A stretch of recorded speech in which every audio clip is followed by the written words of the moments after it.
To the left, we have the Samsung S95D. To the right, we have the Samsung S90D. Now, I've been working really hard to fix the blur effect on the Samsung S95D, and I think we've absolutely done it. So what you can clearly see is an increase in color, contrast, and clarity all around.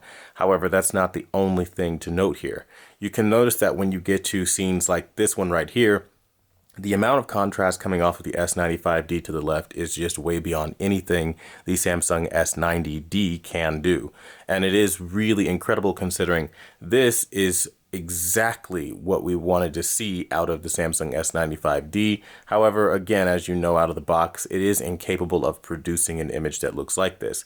Instead, you've got to really put in endless hours of calibration and work to get it to something that looks even remotely close to what you're seeing now. We've even managed to get purples looking a lot more realistic than how they were looking.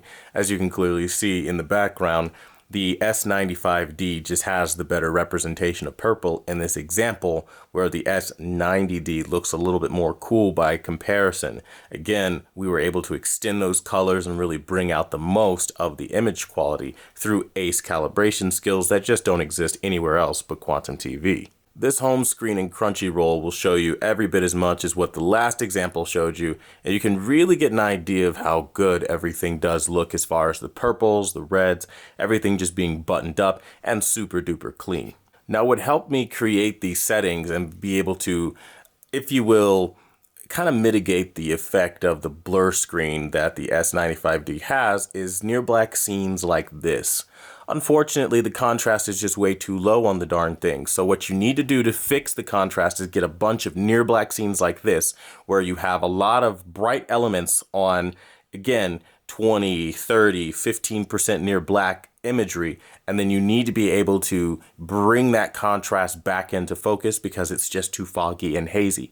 Once you do that, the depth, dimensionality, and overall image quality will return. Now, this is not something that you are going to be able to do with a reference calibration. You are going to need to do a perceptual calibration to be able to find these kinds of examples and bring that fogginess out of the image. Again, very few people know how to do this, and it is a standard that I created personally. Now, if you want the settings that will be able to give you all of this glory that you're seeing on the screen right now on the S95D, drop $5 and help the channel out, and I'll help you out with some A settings. Again, you really won't see anywhere that will show you every bit of the picture quality you expected on the Samsung S95D. Now, I won't just say that this is the only mode that I have been able to absolutely transform, because in addition to, again, just getting some really beautiful, accurate image quality here on the S95D, I was able to go a step further in giving 3D pop and dimension. If we go from my movie mode settings, which were great, to these settings here, the color throw just becomes immensely better and you get way more depth than you had before. See, if we start going into scenes like this, you'll see a lot of what I'm talking about when I say that depth just returns into the image in a way that it just wasn't there before. The shadows get darker, everything. Now, I do want to share a little bit as to why that is for people who might be a little perplexed and puzzled as to how we were able to pull this off. Samsung, in only the standard picture mode, has this feature where if you use low on contrast enhancer, it darkens the black levels and shadows, giving you a lot of that image quality that we would love out of our picture. Now, this year, which is new to basically every QLED line and higher Samsung television in 2024, they have a feature called Color Booster. If you use that technology in low on the contrast enhancer and you use the low on the color booster and then start calibrating around that, you'll be able to get rid of the foggy look that the S95D has. It is the only mode, picture mode wise, that can do this to give you a level of three-dimensionality that just would not have been possible otherwise. And what I'll do is I'll scrub through the Spider-Man footage. I'll try to find an example that I think will show you every bit as much of the color quality and everything. I think this is a pretty decent example. But you're going to see the reds. Look at the reds here are amazing, immaculate. One of the best I've ever seen when we start to get to examples even like this. Venom jumping and smashing around. And the colors really just fly off the screen in a way that before they just were not doing. Again, this is only possible after sitting with this TV for days upon endless days and hours really looking at multiple content pieces, near black, full field, you know, in English translation, really dark scenes and really bright scenes that cover the entire screen, and then going back and forth across multiple types of content to be able to tighten in that focus, that contrast, get that depth back. It is not easy. It takes an insane amount of hours that a regular calibration would never be able to encompass, especially for the amount of money that they would charge. To do what I did here, a calibration like this would run you anywhere from $1,000 to upwards of $1,500, even $2,000, considering certain, again, greedy people out there.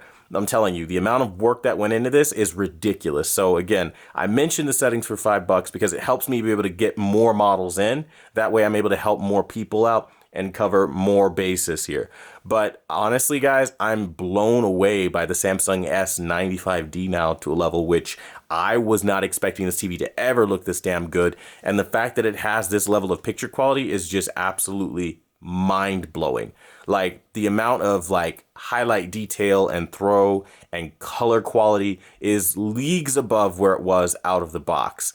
Now, I'm not going to destroy my picture modes that I've created, but since people complain that I use filmmaker mode, this time I'll use eco mode to just kind of show you how it would have looked out of the box. And again, we're going to go down to expert settings. We're going to hit reset. So you see it looks every bit as bad as it does look. We're going to go into general. We're going to go down into power and energy saving, and we're going to turn that off. And we're also going to turn off motion lighting because why not? And then we're going to just show you guys that in eco mode reset, this is what the picture quality would have looked like. Now, some people have no problem with an overly cool image that's just really blue. The nice part about it, whites remain very, very white, but the problem is you also miss a lot of the ambient light that you would get from something like a setup like this, where you're supposed to have those ambient lights. This is the scene. This is how a boiler room would look. I mean, this entire scene has a lot of tungsten light that goes missing when you go eco mode, and everything that's a light just becomes really cool and washed out. Even the tungsten lights, which you don't want. You want that depth and that immersion coming off of the screen. And again, it is something that is leagues and again, bounds above where it was before. And I want to show you like this last sequence here, because I think this is a really good sequence to show you. This one right here. It looks just damn incredible on the Samsung S95D. I mean, looking at all the colors coming off of the screen and everything, it's just a treat. And it's one of those things now where it's like, by itself, this TV probably wouldn't have been very good, but with my settings specifically, it's able to achieve heights it would not have. And I'm going to show you again by going into eco mode. We're going to go into eco mode, and just looking at eco mode, everything's foggy and hazy, just like what I was explaining in the review process. Or, you know, at least the first initial comparisons, where now we go here and it's a day and night different TV. Now, this is if you want the pop and the depth, but if you want accuracy behind that, then we can go to something like movie mode. Even my filmmaker mode settings that I created are way above what you would have gotten out of the gate. So again, you're able to see that color quality here, especially holding its own, more than holding its own against the S90D. And even exceeding it in some areas, which before that wasn't really the case. The only real claim to fame that it had was that it was really, really bright. And that's all fine and well, but I mean, everybody wants a little bit more than just brightness. And that's all the S95 was before my settings. And again, I have to really drive that part home, because you're going to see other reviewers, other calibrators, other YouTubers, and they are just not going to have an image that looks like this. And the immediate question will be why? And it's simple, because I created my own method of calibration for these kinds of TVs, quantum dot OLEDs, and so on and so forth. So it's not going to look the same, and you're going to see way more than what you would have here on Quantum TV than you would have on anywhere else. That being said, I really like the picture on the Samsung S95D now, to the point where I can say that I absolutely would say that they're about tied now. Where before the S95D was falling way behind in so many different areas, now I can look and see the sharp concentration of, again, the focus, tightening of the foreground and the background, and just every little detail. It looks absolutely sick. By the way, this is a massive spoiler warning. If you haven't watched Spider-Man, now's a good time to maybe not watch this or watch the subtitles. I don't know. Or just beat the game first before you watch this part, because this is a massive spoiler. But either way, I mean, this looks, I mean, I can't take my eyes off of the S95D on this sequence, because the amount of colors, the depth, everything is drawing me in so much.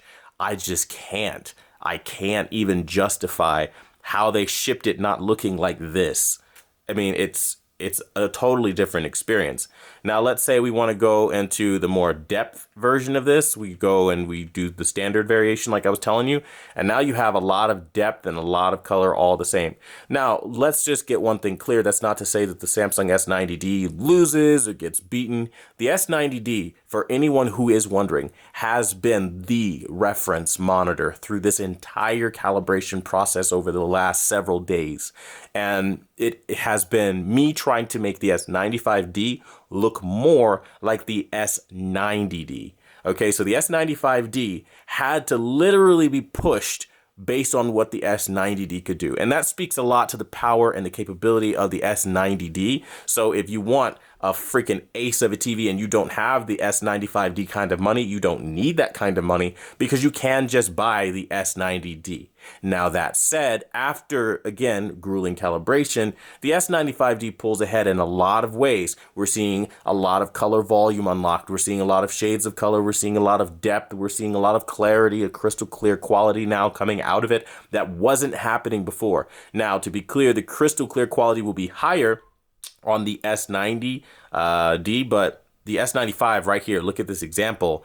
It's freaking spectacular. I don't think anyone would look at this sequence and go, oh, the S95D loses by a country mile. It's just totally garbage. There's just no way that you could ever look at a picture like this and arrive at that conclusion, which, that again, speaks a lot to how these TVs have a lot of potential. And again, if we go back into my movie mode, which is my most accurate mode that I have, which will give you the best color and depth and detail and all that noise, you're able to see this. Now that adds to, or probably adds to, a second part of this question. We understand that standard has this low contrast enhancer mode, but what about all the other modes?